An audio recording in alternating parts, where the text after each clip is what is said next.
Hi, my name is Caitlin Frown. I'm an artist, a mixed media artist and illustrator. I live in West Palm Beach, Florida, and my show is called It's So Nice to See You.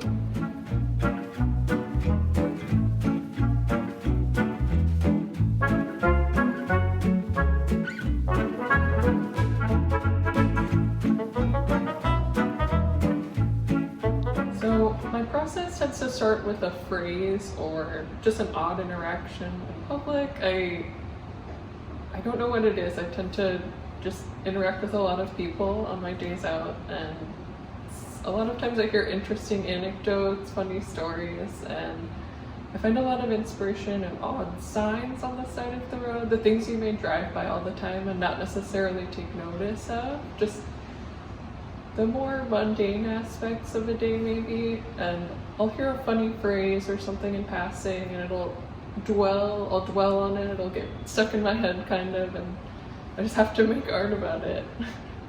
And a lot of your work involves these little environments, these little spaces that you've created. How do you go about creating that sense of place or that particular vignette?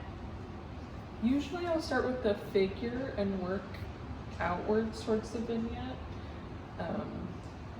The figure is usually the central part of it, the main idea, whatever they're doing or involved in. And I usually want it to be more like they're in an activity, they're in the midst of doing something, so there's interest to it.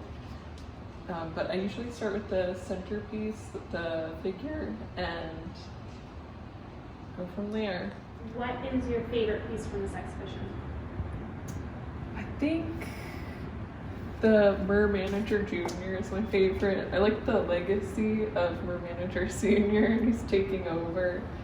I wanted to create sort of a view into my imagination, this world I live in, these weird characters, and yeah, just continuation of previous ideas.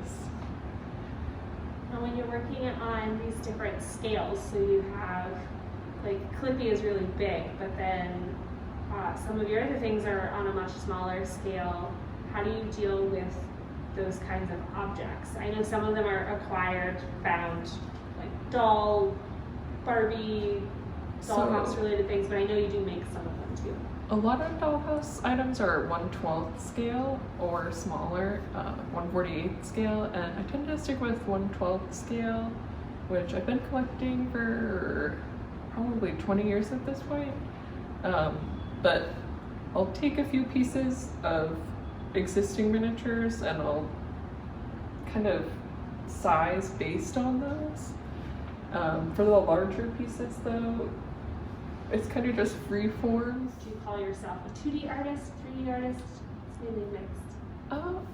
I generally say mixed media or contemporary. I studied illustration and minored in fine arts, but I'm always looking for ways to combine new mediums as well as learning new things. I think it's always important to keep learning new processes as an artist and implementing them, and then having them interact with one another too is something I am always striving to do. What would you say to the person that thinks they're not creative? What advice would you give them?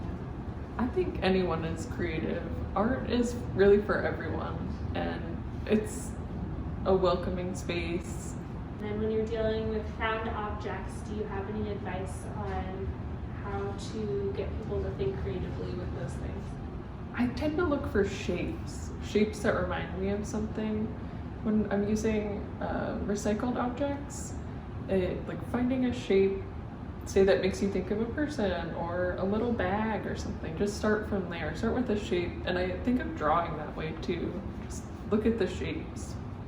Anything you want your audience to know about your exhibition that you haven't already said? Just that it's so nice to see you.